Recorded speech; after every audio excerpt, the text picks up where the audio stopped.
దేవుని నామంలో అందరికీ వందనాలు. ప్రార్థన చేసుకొని వాక్యంలోనికి వెళ్దామండి. కృపాసత్య సంపూర్ణుడైనటువంటి నా గొప్ప తండ్రి, అయా నీ పాదాలకు వందనాలు, స్తుతులు, స్తోత్రాలు సమర్పించుకుంటున్నాం దేవా. ఇచ్చినటువంటి సమయాన్ని బట్టి వందనాలు తండ్రి. ఈ రాత్రికాల సమయం అంతా నీ రెక్కల చాటును మమ్మల్ని అందరిని కూడా కాచి కాపాడి శక్తితో, బలంతో, ఆరోగ్యంతో, ఆయుష్తో నింపి అయా నాయన ఇటు రీతిగా ప్రభువా ఈ నూతనమైనటువంటి రోజును మాకు ఇచ్చారు దేవా.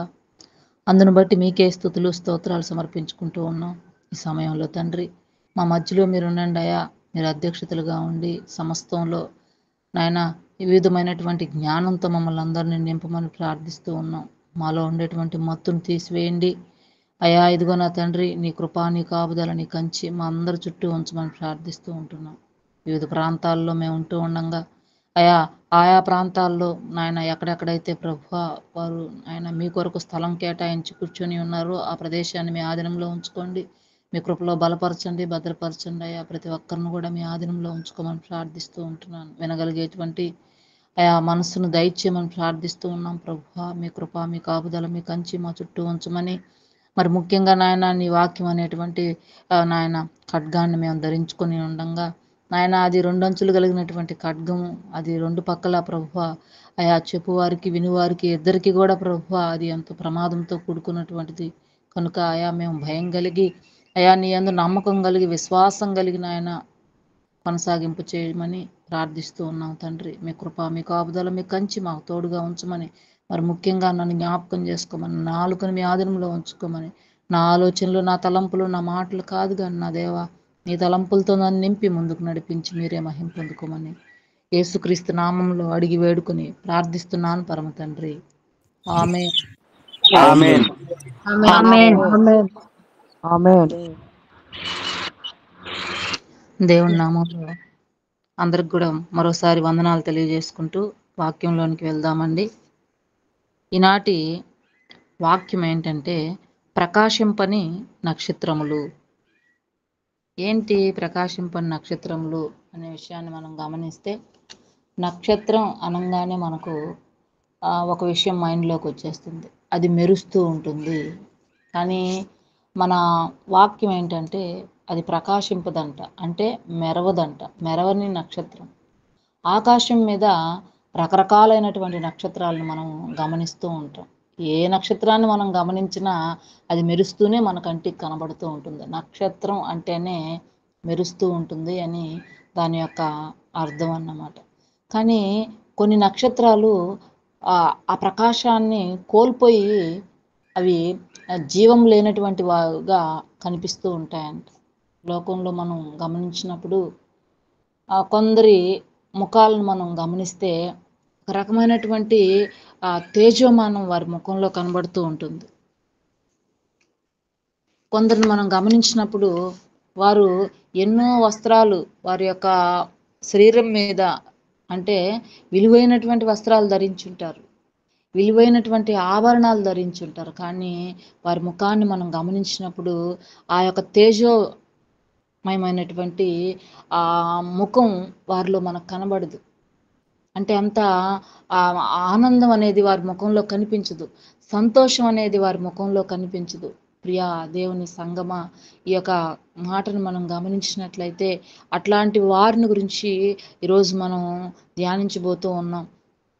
అంటే ముఖమని కాదు కానీ వారి యొక్క ఆలోచనలు, వారి తలంపులు, వారు ఆ దేవుని మాటను లెక్క చేయనటువంటి విధానాన్ని ఈ యొక్క రోజు మనము ధ్యానించబోతూ ఉన్నాం. అట్లాంటి వారే ప్రకాశింపనటువంటి నక్షత్రాలు. ప్రకాశిస్తే ఎలా ఉంటుంది? అనేకులకు వెలుగునిస్తుంది. ఒక జ్యోతిని మనం గమనిస్తే కరెంటు పోయిన వెంటనే మనం క్యాండిల్ని వెలిగిస్తాం, మన దగ్గర ఏది ఉంటే దాన్ని వెలిగిస్తాం. అప్పుడు మనం కరెంటు పోయినప్పుడు ఎంత చీకటిగా ఉంటుంది. ఎప్పుడైతే మనం ఆ కొవ్వెత్తును వెలిగిస్తామో వెంటనే అది మనం ఉన్నటువంటి ఆ ప్రాంగణం అంతా కూడా వెలుగునిస్తుంది. ప్రియా దేవుని సంగమా, అదే ప్రకాశించేటువంటి వస్తువు అన్నమాట. అలాగున అన్నీ కూడా మన కంటికి కనిపిస్తాయి. అలాగనే మనం కూడా ప్రకాశింపాలి అంటే మన లోపల సంతోషం ఉండాలి. సో ఆ యొక్క హ్యాపీ అనేది లేకపోతే మన ముఖంలో కూడా అది కనిపించదు అన్నమాట. Face is the index of the mind అంటారు. అంటే మనం మన లోపల, మన శరీరం లోపల ఏవైతే అనుకుంటూ ఉన్నామో, ఎలాంటి ఆలోచనలు అయితే మనం కలిగి ఉన్నామో అవన్నీ కూడా ముఖంలో కనబడతాయంట.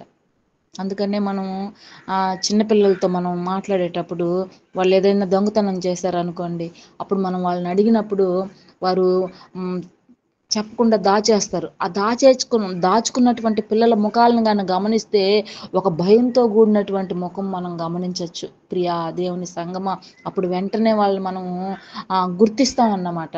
నువ్వే కదా చేసావని మనం వెంటనే అడుగుతాం. ప్రియా దేవుని సంగమా, కాబట్టి వారి యొక్క శరీరం లోపల అది కృంగదీస్తూ ఉంటుంది. అయ్యో నేను కదా చేశాను, నన్నే కదా అడుగుతున్నారు, కాబట్టి ఎలా ఎలా అనేసి ఆ యొక్క భయం వారి ముఖంలో కనబడుతూ ఉంటుంది. ప్రియా దేవుని సంగమా, అప్పుడే మనం వారిని గుర్తించగలం. అందుకనే పిల్లలకి ఒక టీచర్గా మనం ఏం చెప్తామంటే, ఎవరైనా అధికారులు మీ దగ్గరకు వచ్చినప్పుడు, మిమ్మల్ని ఏదైనా క్వశ్చన్స్ అడిగినప్పుడు, మిమ్మల్ని ఇంకేదైనా అడిగినప్పుడు మీరు ఎలా ఉండాలంటే యాక్టివ్గా ఉండాలి. మీ ముఖాలు ఎప్పుడు కూడా సంతోషంగా ఉండాలి. మాకు ఈ ఆన్సర్ తెలియదు అనే విధంగా మీ ముఖాలు ఉండకూడదు అని చెప్పేసి పిల్లలకి మోటివేషన్ ఇస్తూ ఉంటాం. అంటే ఆన్సర్ వచ్చినా రాకపోయినా వారు యాక్టివ్గా ఒక తెలిసినటువంటి ముఖం ఎలా అయితే ఉంటుందో అలా కనిపిస్తే నిన్ను అడగరు. ఒకవేళ అడిగినా కూడా నీ తట్టు చూసినా కూడా ఈ ఆన్సర్ ఈ అమ్మాయి చెప్పగలదు అనేటువంటి ఆలోచన వారికి వస్తుంది అని పిల్లల్ని మోటివేట్ చేస్తూ ఉంటాం. పిల్లలనే కాదు కానీ మనం మన దైనందినటువంటి జీవితాల్లో మనం ఎక్కడైతే ఉంటూ ఉంటామో ఇలాంటి మాటలు మనం వింటూ ఉంటాం. ఎప్పుడు కూడా తెలిసినా తెలియకపోయినా మనం తెలియనటువంటి తనాన్ని మనలో ఇంచి ఎక్స్ప్రెస్ చేయకూడదు అనేసి చెప్తూ ఉంటాం. ప్రియా దేవుని సంగమా, ఎందుకంటే నిన్ను అడిగితే కానీ నీకు ఆ విషయం తెలుసా తెలీదా అనేటువంటి విషయం అడిగినటువంటి వ్యక్తికి అర్థమవుతుంది. కానీ మన ముఖం ఏం తెలియజేస్తుందంటే మనకు వచ్చు అనే విషయాన్ని, రాదు అనే విషయాన్ని తెలియజేస్తుంది. ఎలా అంటే ముఖంలో కనిపించేటువంటి ఆ ఆనందం, ఆ సంతోషం, ఆ యాక్టివ్నెస్. కాబట్టి ఇలా మన ముఖం అలా మనకు ఒక ఇండెక్స్ లాగా, అంటే ఒక టెక్స్ట్ బుక్లో మనం గమనించినట్లయితే ఆ ఫస్ట్ స్టార్టింగ్ పేజీలో కొన్ని లెసన్స్ నేమ్స్ ఉంటాయి. దాన్ని చూడంగానే ఈ లెసన్ పలానా పేజీలో ఉంది, ఈ లెసన్ పలానా పేజీలో ఉంది అని తెలియజేసేదే ఇండెక్స్ అన్నమాట. కాబట్టి మన ముఖం కూడా అలాంటి ఇండెక్స్, ప్రతిదీ కనబడుతూ ఉంటుంది. నువ్వు ఎలాంటి వ్యక్తివో తెలియజేస్తూ ఉంటుందన్నమాట. చాలా వరకు మనం ముఖాన్ని బట్టి వారి యొక్క ఆలోచనల్ని, తలంపుల్ని, అంటే టోటల్గా వారి యొక్క క్యారెక్టర్ని మనము అంచనా వేయొచ్చు కొద్దో గొప్పో. ప్రియా దేవుని సంగమా, కాబట్టి ఈ యొక్క ఉదయకాల సమయంలో మనం గమనించినట్లయితే ఎలాంటి తేజస్సు లేకుండా, ఎలాంటి హ్యాపీనెస్ హృదయంలో లేనటువంటి ఆ నక్షత్రంగా మనము ప్రకాశింపనటువంటి నక్షత్రాన్ని మనం వివరించుకోవచ్చు. అలాగే ఆత్మీయంగా మనం గమనించినట్లయితే ఏంటి ప్రకాశింపని నక్షత్రము అంటే, చాలామంది వ్యక్తులు దేవుని మాటకు లోబడక, ఆయన ఇచ్చినటువంటి ఆజ్ఞలను పాటించక, కనీసం ప్రయత్నం చేయకుండా కూడా ఉండేటువంటి నక్షత్రాలు ఈ లోకంలో ఉన్నాయన్నమాట. అవే ప్రకాశింపనటువంటి నక్షత్రాలు. అవి ఎప్పటికీ ఇంక ప్రకాశింపవు. ఎందుకంటే అవి దేవుని మాటను లెక్క చేయట్లేదు, దేవుని ఆజ్ఞకు లోబడట్లేదు, దేవునికి భయం లేదన్నమాట. దేవుని పట్ల వారికి భయం లేదు. అలాంటి వారి జీవితంలో వారు ప్రకాశింపరు. వారు గర్వించేటువంటి నక్షత్రాలుగా ఉంటూ ఉంటారు. అలాగనే వారు రాలిపోయేటువంటి నక్షత్రాలుగా ఉంటూ ఉంటారు. ఇంకా మనం గమనించినట్లయితే వారి యొక్క జీవితంలో వారు ఇంకా ఏ విధంగా ఉంటారంటే ఆరిపోయే దీపాలలాగా కూడా ఉంటూ ఉంటారు. ఇంకా వారిని మనం గమనించినప్పుడు వారి యొక్క జీవితంలో రుచి ఉండదు, చేదు నక్షత్రాలుగా కూడా వారి జీవితాల్లో ఉంటూ ఉంటారు. అంటే వారి సమస్తాన్ని వాళ్ళు కోల్పోతూ ఉంటారు. అలాంటి వ్యక్తుల్ని మనం బైబిల్లో గమనించవచ్చు. ఆ వ్యక్తి ఎవరు అంటే వస్తి. ఈ పేరును మనం గమనించినట్లయితే అష్షూరేషు ఆ యొక్క రాజును గమనిస్తే, ఈ యొక్క అష్షూరేషు రాజు ఆ రాజుని మనం గమనించినట్లయితే ఈయన చాలా స్థానాలకి ఒక అధిపతి. 127 సంస్థానాలకు రాజు అన్నమాట. ఆ రాజు యొక్క భార్యే వస్తి. అంటే ఈ 127 సంస్థానాలకు ఈమె కూడా రాణి అన్నమాట. అంటే అంత ఒక స్టేటస్ గమనిస్తే చాలా హైగా ఉందన్నమాట. చాలా పెద్ద, అంటే మనం వర్ణించలేని ఒక ఒక ఒక ఊరు కాదు, 2 కాదు, 3 కాదు, 127 సంస్థానాలకి రాణిగా ఉంటున్నటువంటి వ్యక్తి వస్తి అన్నమాట. ఈ వస్తిని మనం గమనించినట్లయితే ఏమి అన్ని సంస్థానాలకు ఒక రాజుగారి భార్య కదా! ఈమెకి ఎంతో విలువ ఉంటుంది కదా! ఈమె ఎంతో అందరి చేత కొనియాడబడేటువంటి వ్యక్తి కదా!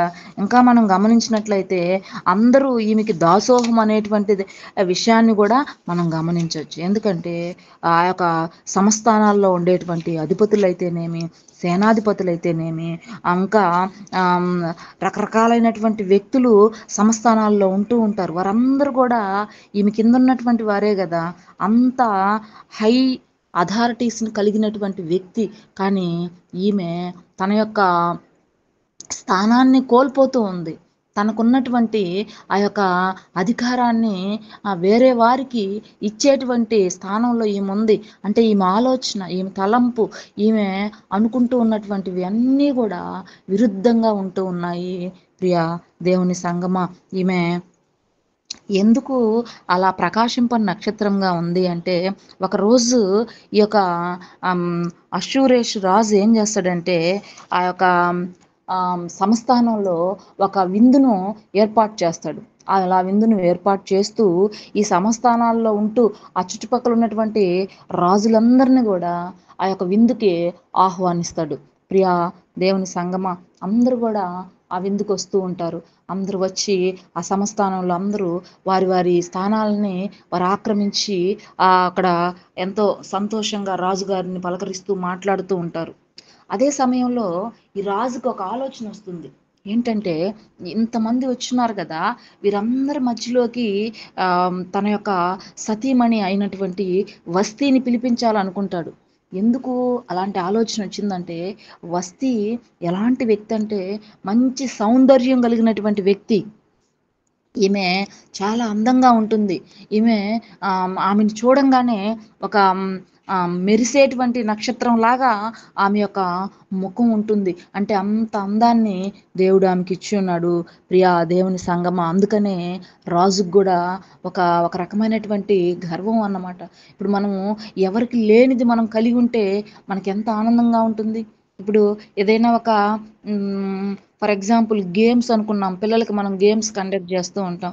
వారికి ఒక రన్నింగ్ రేస్ పెట్టామనుకోండి, అందులో వాళ్ళు ఫస్ట్ వచ్చినటువంటి వ్యక్తి, ఓడిపోయినటువంటి వ్యక్తుల్ని ఇద్దరిని వారి ముఖాలను మనం గమనించినప్పుడు ఎవరైతే విన్ అవుతారో వారి ముఖం చాలా అంటే ఒక రకమైనటువంటి గర్వం అన్నమాట. అంటే నేను దాన్ని సాధించాను, నేను దాన్ని పొందుకున్నాను అనేటువంటి ఫీలింగ్ పొందుకున్నటువంటి పర్సన్కి ఉంటుందన్నమాట. పొందుకోని పర్సన్కి ఎలా ఉంటుంది? అయ్యో నేను కోల్పోయానే, అయ్యో నేను చేయలేకపోయాను అనేటువంటి బాధ ఆ యొక్క ముఖంలో కనబడుతుంది. అలాగా వస్తీ యొక్క ముఖం ఎలా ఉంటుందంటే గర్వంతో కూడుకున్నటువంటి ముఖం అన్నమాట. ప్రియా దేవుని సంగమా, అవును నేనే అందంగా ఉన్నాను వీరందరికంటే అనేసి ఒక రకమైనటువంటి ఫీలింగ్ అన్నమాట. సో అందుకనే వస్తీ ఎప్పుడు కూడా బయటకు రాదు. వీరు వీరు వీరి దగ్గరికి నేను ఎందుకు రావాలి అనేటువంటి ఆలోచన, అనేటువంటి గర్వం వస్తీలో ఉన్నట్లుగా మనం గమనించవచ్చు. అలాంటి వస్తీ ఈ యొక్క విందు జరుగుతూ ఉన్నప్పుడు వారి మధ్యలోకి రావడానికి ఇష్టపడకుండా ఆమె తన యొక్క పర్సనల్ గదిలోనే ఉండిపోతుంది. ప్రియా దేవుని సంగమా, అప్పుడు ఈ యొక్క రాజు ఏం చేస్తాడంటే ఆమెను పిలిపించడానికి ప్రయత్నిస్తాడు. ఆమెకు వర్తమానాన్ని పంపిస్తాడు. ప్రియా దేవుని సంగమా, వెళ్ళి అక్కడ ఉన్నటువంటి ఆ భటులు వెళ్ళి ఆమె దగ్గరికి వెళ్ళి రాజు ఆమెను పిలిచినటువంటి విషయాన్ని తెలియజేస్తారు. కానీ వస్తీ ఏం చేస్తుందంటే రాజు యొక్క మాటను ధిక్కరిస్తుంది, నిరాకరిస్తుంది. రావడానికి ఇష్టం లేక ఆమె అక్కడే ఉండిపోతుంది. ప్రియా దేవుని సంగమా, కానీ అశ్షూరేష్ రాజు మాత్రము చాలా బాధపడతాడు. ఎందుకంటే ఆ రాజు యొక్క మాటను ఎవరైనా ధిక్కరిస్తే రాజుకి ఎంత కోపం వస్తుంది. ప్రియా దేవుని సంగమా, రాజుకి భయంకరమైనటువంటి కోపం ఆ సమయంలో వస్తుంది. అది ఎంత భయంకరమైనటువంటిదంటే, ఆమెకున్నటువంటి 127 సంస్థానాలకు అధిపతిగా ఒక రాణిగా వెలుగుతూ ఉన్నటువంటి ఆమెను తీసివేయాలనేటువంటి ఆలోచన వస్తుంది. ప్రియా దేవుని సంగమా, ఇక్కడ మనం గమనిస్తే ఒక చిన్న పొరపాటే కదా, ఒక చిన్న తప్పే కదా, ఈ విషయానికే ఎందుకు రాజుకు అంత కోపం వస్తుందంటే, రాజు తన మాటను వింటూ తనకు లోబడి ఉన్న రోజులంతా కూడా ఆమెను రాణిలాగా చూసుకున్నాడు. ఆమెకంటూ ఒక స్థానం ఇచ్చాడు. ఎప్పుడైతే తనను ధిక్కరించిందో, తన యొక్క మాటను లెక్క చేయనటువంటి స్థితిలోకి వచ్చిందో, అప్పుడు అంత కోపం రాజుగారికి వచ్చినట్లుగా మనం గమనించవచ్చు. ఎప్పుడైతే ఆమె అతని యొక్క మాటను ధిక్కరించిందో, వెంటనే అతనికి వచ్చినటువంటి ఆలోచన, అతనిచ్చినటువంటి పనిష్మెంట్ ఏంటి అంటే, ఆమెకున్నటువంటి అధికారాన్ని, లేకపోతే ఆమెకున్నటువంటి ఆ కుర్చీను తీసివేయాలనేటువంటి ఆలోచన వచ్చింది. ప్రియా దేవుని సంగమా, ఇది ఆత్మీయంగా నా జీవితానికి మనం అన్వయించుకున్నట్లయితే మనం ఎలాంటి స్థితిలో ఉన్నాం, మన ఆలోచన, మన తలంపులు ఏ స్థితిలో ఉన్నాయి, అలా వస్తీ వలె మన ఆలోచనలుగా ఉన్నట్లయితే మనం ఎక్కడున్నా కూడా పడద్రోయబడతాము. మనం ఎక్కడున్నా కూడా మనము మనల్ని తీసివేసేటువంటి స్థితిలోకి మన జీవితం వస్తుంది. ప్రియా దేవుని సంగమా, దేని విషయమై నువ్వు గర్విస్తున్నావు? డబ్బు విషయంలో నువ్వు గర్విస్తున్నావా? అందం విషయంలో నువ్వు గర్విస్తున్నావా? నీకున్నటువంటి తెలివితేటల విషయంలో నువ్వు గర్విస్తున్నావా? ఏ విషయంలో నువ్వు గర్విస్తున్నావు? ఏ విషయంలో గర్వించి నువ్వు దేవుని మాటను లెక్క చేయనటువంటి స్థితిలో ఉన్నావో, ఈ ఉదయకాల సమయంలో మనల్ని మనం పరిశీలించుకోవాలి. ప్రియా దేవుని సంగమా, చాలా జాగ్రత్తగా మన జీవితాలను మనం పరిశీలించుకోవాలి. దేవుడిచ్చినటువంటి దాన్ని మనం అనుభవిస్తూ మనము ఆయన మాటను లెక్క చేయనటువంటి స్థితిలో కానీ ఉన్నట్లయితే మనం జాగ్రత్త పడాలి. ప్రియా దేవుని సంగమా, దాని నుంచి అది ఏదైతే నీ చేతిలో ఉన్నదో, ఏదైతే నువ్వు కలిగి ఉన్నావో, దాన్ని దేవుడు తీసివేస్తాడు. ప్రియా దేవుని సంగమా, ఈ యొక్క ఉదయకాల సమయంలో ఆ విషయాన్ని మనం గమనించాలి. ఆమెలో విధేయత లేదు. తన భర్త ఆజ్ఞను ఆమె గైకొనట్లేదు, ఆమె వినట్లేదు, ఆమె దాన్ని కేర్లెస్గా తీసివేస్తూ ఉంది. ప్రియా దేవుని సంగమ, అలాంటి పరిస్థితుల్లో ఆమె జీవితం ఉన్నది. కాబట్టే ఆమె ఏమైందంటే, ఒక తేజోవంతమైనటువంటి నక్షత్రంగా ఉండవలసినటువంటి వస్తి ఎలాంటి ప్రకాశం లేనటువంటి నక్షత్రంగా అయిపోయేటువంటి ఆ యొక్క సిచ్యువేషన్ వస్తూ ఉందన్నమాట. ఆ పరిస్థితి వస్తూ ఉంది. ప్రియా దేవుని సంగమ, ఆ పరిస్థితి రావడానికి కారణం ఏంటంటే, తన యొక్క గర్వమే దానికి కారణము.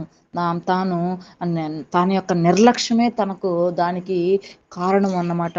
ప్రియా దేవుని సంగమ, వెంటనే ఆమె ఆ స్థానాన్ని కోల్పోబోతుంది. ఎందుకంటే తను ఎవరిని ధిక్కరించింది, తను ఎవరిని లెక్క చేయలేదు, తను ఎవరిని ఎవరి మాటను ఎవరి మాటకు అవిధేయతను చూపిస్తూ ఉందో మనం గమనించినట్లయితే, రాజుగారి మాటకు అవిధేయత కలిగి ఉన్నది.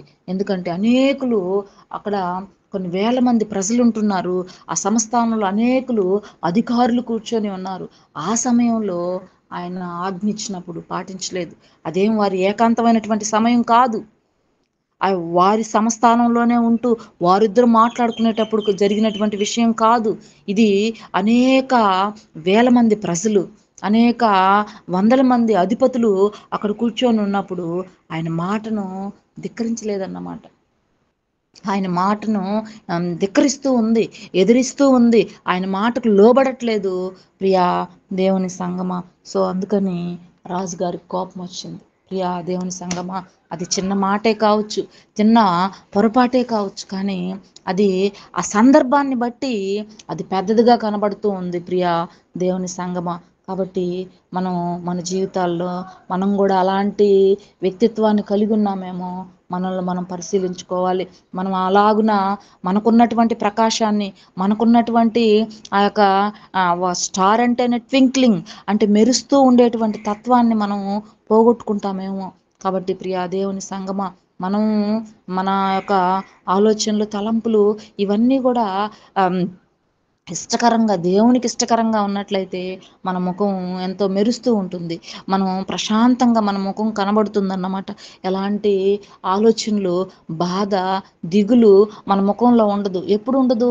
మనం అన్నిటిని కూడా సమస్తాన్ని దేవునికి సమర్పించుకొని, దేవుడు నాకు ఇవి తీరుస్తాడు అనేటువంటి నమ్మకంతో, విశ్వాసంతో ఉన్నప్పుడు మన ముఖం అలా ఉంటుంది. మనం 2 విధాలుగా ఉన్నప్పుడు, ఇవి ఎలా జరుగుతుందో, ఏం జరుగుతుందో అని భయాందోళనతో ఉన్నప్పుడు మన ముఖంలో అలాంటి కళ ఉండదన్నమాట. అలాంటిది తేజోమయం మనలో కనిపించదు. ప్రియా దేవుని సంగమా, ఇక్కడ వస్తీ పరిస్థితి కూడా అదే.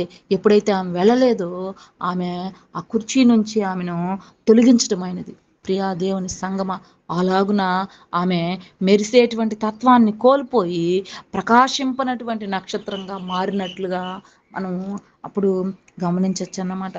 జరగడానికి కారణం ఏంటి?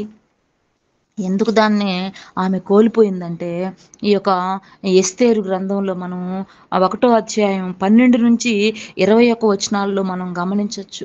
ఎప్పుడైతే రాజు ఆజ్ఞను ఆమె పాటించలేదో, రాజుకి ఎక్కడ లేని కోపం, అక్కడ ఎట్లా చెప్పాడంటే, ఆయన కోపం రగులుకొనెను అని ఒక మాటను ఆ లేఖనాల్లో మనం గమనించొచ్చు.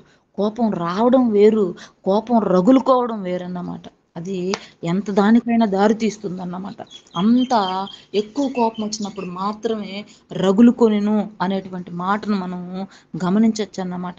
ప్రియా దేవుని సంగమా, అందువల్ల వస్తీ ఏమైపోయిందంటే ఆ స్థానంలో నుంచి క్రిందకు పడిందన్నమాట. అంటే రాలిపోయే నక్షత్రంగా కూడా ఆమె అక్కడ మనం గమనించవచ్చు అన్నమాట. ఎందుకు ఆమె ప్రకాశింపని నక్షత్రంగాను, రాలిపోయే నక్షత్రంగాను ఉంటుంది అంటే, ఆమె తనకున్నటువంటి సౌందర్యాన్ని బట్టి ఆమె గర్వించింది. యెహెజ్కేలు గ్రంథము 28వ అధ్యాయము 17వ వచనాన్ని మనం గమనించినట్లయితే, నీ సౌందర్యము చూచుకొని నీవు గర్వించిన వాడవై, నీ తేజస్సు చూచుకొని నీ జ్ఞానమును చెరుపుకొంటివి. కావున నేను నిన్ను నేలను పడవేసెదను. ప్రియా దేవుని సంగమా, రాజులు చూచుచుండగా నిన్ను హేళనకు అప్పగించెదను, అంటే అవమానానికి అప్పగించెదను అనేటువంటి లేఖనాలను మనం అక్కడ గమనించవచ్చు. ఆమె మనం మనం ఉంటున్నటువంటి వస్తీ జీవితం కూడా అదే. ఆమెలో సౌందర్యం ఉంది. ఆమె ఆ సౌందర్యాన్ని చూచుకొని గర్విస్తూ ఉంది. ఆమెలో ఉన్నటువంటి తేజస్సును చూసుకొని ఆమె తన యొక్క జ్ఞానాన్ని చెరుపుకుంటూ ఉంది. కావున ఆమె ఏం చేయబడుతుందంటే, ఆ కుర్చీ నుంచి కిందకి పడద్రోయబడుతూ ఉంది. నేల మీదకు వస్తూ ఉంది. అక్కడ ఉన్నటువంటి రాజులందరూ ఆమె తట్టు చూస్తూ ఉన్నప్పుడే ఆమె హేళనకు అప్పగించెను, అంటే అవమానపరచడానికి ఆమెను అప్పగించినట్లుగా మనము గమనించవచ్చు. ప్రియా దేవుని సంగమా, ఇలాంటి లక్షణాలు వస్తీలో ఉండడం వల్ల ఆమె ఒక రాలిపోయే నక్షత్రంగా, ఒక ప్రకాశం లేనటువంటి నక్షత్రంగా కనబడుతుంది. ప్రియా దేవుని సంగమా, ఎప్పుడైతే ఆమె అలాగున జరిగిందో, ఆమె జీవితంలో అలాగున జరిగిందో, ఆమె ఏమనుకుంటుందంటే, దేవుని కన్నా పైన తన సింహాసనాన్ని ఉంచుకోవాలనుకుంటుంది. అంటే ఆ రాజు ఆజ్ఞను ఆమె ధిక్కరిస్తూ ఉంది. ఆయన మాటకు లోబడల. అంటే ఆయనకన్నా పైనున్నట్లుగా ఊహిస్తూ ఉంది, గర్విస్తూ ఉంది. ప్రియా దేవుని సంగమా, ఇలాంటి గర్వము తనలో ఉండడం వల్ల ఆమెను ఆ స్థానాన్ని నుంచి తీసివేసినట్లుగా మనం గమనించవచ్చు. కాబట్టి ఇలాంటి గర్వం నీలో నాలో ఉన్నట్లయితే, మనం దేన్ని చూసుకొని గర్విస్తూ ఉన్నామో అది మనలో లేకుండా పోతుందని ఉదయకాల సమయంలో దేవుడు మనతో మాట్లాడుతూ ఉన్నాడు.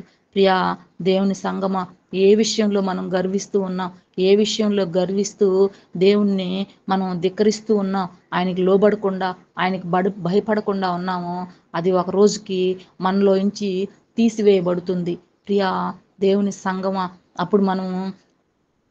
అప్పుడు మనం ఎంతో వేదన, ఎంతో బాధ, ఎంతో భయంకరమైనటువంటి స్థితిలోకి మన జీవితాలు వెళ్ళిపోతాయని ఈ ఉదయకాల సమయంలో మనం వస్తీని జ్ఞాపకం చేసుకోవాలి. వస్తీకి ఉన్నటువంటి ఆ యొక్క గర్వం, లేకపోతే ఆ యొక్క రాలిపోయేతనం, లేకపోతే ఇంకా ఆమె జీవితంలో రుచి లేనటువంటి తనం, చేదు, అలాగనే వెలగలేనటువంటి స్థితి, ఆరిపోయేటువంటి స్థితి ఆమె జీవితంలో ఉంది. ప్రియ దేవుని సంగమ, ఒక్క మాటలో చెప్పాలంటే ఆమె జీవితాన్ని ఆమె చేతులారా నాశనం చేసుకుంటూ ఉంది. ప్రియ దేవుని సంగమ, ఈ వస్తీని మన జీవితాల్లో అన్వయించుకుందాం.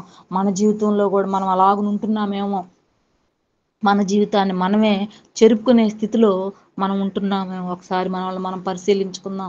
ఈ ఉదయకాల సమయంలో వస్తీ వలె నువ్వు గర్వించుతున్నావా? ఏ విషయంలో గర్విస్తున్నావో ఒకసారి మనల్ని పరిశీలించుకుందాం. వస్తీ వలె ఆరిపోతూ ఉన్నావా? మనం ఎందుకు ఆరిపోతున్నామో, ఎందుకు వెలగట్లేదో, ఎందుకు మన జీవితాలు అలా ఉంటూ ఉన్నాయో మనల్ని ఒకసారి మనం పరిశీలించుకుందాం. ఏదైతే గర్వించేటువంటి పరిస్థితి, అలాంటి ఆలోచన, అలాంటి తలంపు మన కుటుంబాల్లో ఉన్నాయో వాటిలన్నిటిని కూడా ఒకసారి మనం పరిశీలించుకొని, పరీక్షించుకొని, దేవుడు వాటిని మనల నుంచి వాటిని తీసివేయక ముందే మనం వాటిని ప్రొటెక్షన్ చేసుకుందాం. మనం వాటిని కాపాడుకుందాం. ఏ విధంగా కాపాడుకోవాలో మనం నేర్చుకుందాం. దేవుని యందు భయభక్తులు కలిగి ఉండి మనలో ఉన్నటువంటి వాటిని, దేవునికి ఇష్టం లేనటువంటి ఆలోచనలు, తలంపులను తీసివేసి మనకున్నటువంటి ఆ సౌందర్యం కావచ్చు, మన జాబ్ కావచ్చు, లేకపోతే మనకున్నటువంటి ధనం, ఆస్తిపాస్తులు కావచ్చు, వీటిలన్నిటిని మనము యథాస్థితిలో ఉంచుకోవాలి అంటే మనం దేవునికి లోబడాలి. మనం దేవుని యందు భయభక్తులు కలిగి ఉండాలి. అయ్యా, ఇవి నాకుగా వచ్చినవి కాదు, ఇవి నీవిస్తే నాకు వచ్చినవి. అయ్యా, ఇవి నీవిస్తే నాకు కలిగినవి. అయ్యా, నీవిస్తే నేను పొందుకున్నవి అని మనము ఎంతో విధేయత కలిగి, దేవుని యందు నమ్మకం కలిగి, విశ్వాసం కలిగి మనము దేవుని పట్ల మన యొక్క విధేయతను చూపించినట్లయితే ప్రియ దేవుని సంగమ, మనం ఎప్పటికి కూడా వాటిని కోల్పోము. మన స్థానాలను మనం కోల్పోము. మన యొక్క పరిస్థితిని, లేదా మనం ఎంత మంచి పొజిషన్లో ఉన్నామో ఆ పరిస్థితి ఎప్పటికి కూడా తీసివేయబడదు దేవునికి విధేయత కలిగి ఉన్నప్పుడు. ప్రియా దేవుని సంగమ, అలా కాకుండా అవిధేయతతో లేక వస్తీ వలె మన జీవితంగా ఉన్నట్లయితే ఒకానొక రోజుకి అవన్నీ కూడా తీసివేయబడి మనం నేలన పడవేయబడతాం అన్నమాట. అంటే మనం చాలా దీనస్థితికి వెళ్ళిపోతామని దీని యొక్క అర్థం. కాబట్టి నువ్వు అలా ఉండడం దేవునికి ఇష్టం లేదు. కాబట్టి నువ్వు ఎక్కడున్నా కూడా ఒక తలగా ఉండాలని దేవుడు అనుకుంటూ ఉన్నాడు. నువ్వు ఎక్కడున్నా కూడా నువ్వు ఒక మెరిసే నక్షత్రంగా ఉండాలని దేవుడు నీ పట్ల ఆలోచన కలిగి ఉన్నాడు. అలాగే నువ్వు ఎక్కడున్నా కూడా ఒక యుద్ధం చేసే నక్షత్రంగా నువ్వు ఉండాలని దేవుడు ఆశిస్తూ ఉన్నాడు. అలాగే నువ్వు ఒక ప్రకాశమానమైనటువంటి నక్షత్రంగా ఉండాలని దేవుడు అనుకుంటూ ఉన్నాడు. అంతేగాక నువ్వు ఒక తెలివి కలిగినటువంటి నక్షత్రంగా ఉండాలని దేవుడు అనుకుంటూ ఉన్నాడు. నీ పట్ల ఇంత చక్కటి ఆలోచనలు దేవునికి ఉన్నవి. కానీ మనం ఏం చేస్తున్నామంటే మనకున్నటువంటి ఆలోచనలు, తలంపుల చొప్పున మనము ఒక ప్రకాశం లేనటువంటి నక్షత్రంగా ఉండాలని ఆలోచిస్తున్నామేమో. కాబట్టి ఉదయకాల సమయంలో వస్తీ వలె మనము మన స్థానాలను పోగొట్టుకొనక, వస్తీ వలె మనము గర్వించక, వస్తీ వలె మనము రాలిపోక, మనము మంచిగా మన జీవితాలను మలుచుకోవాలని ఉదయకాల సమయంలో దేవుడు మనతో మాట్లాడుతూ ఉన్నాడు. ప్రియా దేవుని సంగమ, నీవు నేను అలాంటి స్థానాలను కోరుకొనక దేవుని యందు నమ్మకం కలిగి, విశ్వాసం కలిగి, విధేయత కలిగి మన కుటుంబాలను కట్టుకోవాలని ఉదయకాల సమయంలో దేవుడు మనతో మాట్లాడుతూ ఉన్నాడు. కాబట్టి మనం ఉన్నటువంటి ప్రాంతాల్లో మన కుటుంబాలు మెరిసేటువంటి నక్షత్రాలుగా ఉండాలని ఉదయకాల సమయంలో దేవుడు మనతో మాట్లాడుతూ ఉన్నారు. కుటుంబాలు మెరవాలంటే కుటుంబంలో ఉన్నటువంటి ప్రతి వ్యక్తి ప్రకాశమానంగా ఉండాలి. ప్రతి వ్యక్తి దేవునికి లోబడాలి. ఆ కుటుంబంలో ఉన్నటువంటి ప్రతి ఒక్కరూ దేవుని యందు విధేయత కలిగి ఉన్నట్లయితే టోటల్గా ఆ కుటుంబమే మెరుస్తుంది. ఎందుకంటే ఒక జీవి తన యొక్క శరీరాన్ని గమనిస్తే రకరకాల కణాలతో నిర్మితమై ఉంటుంది.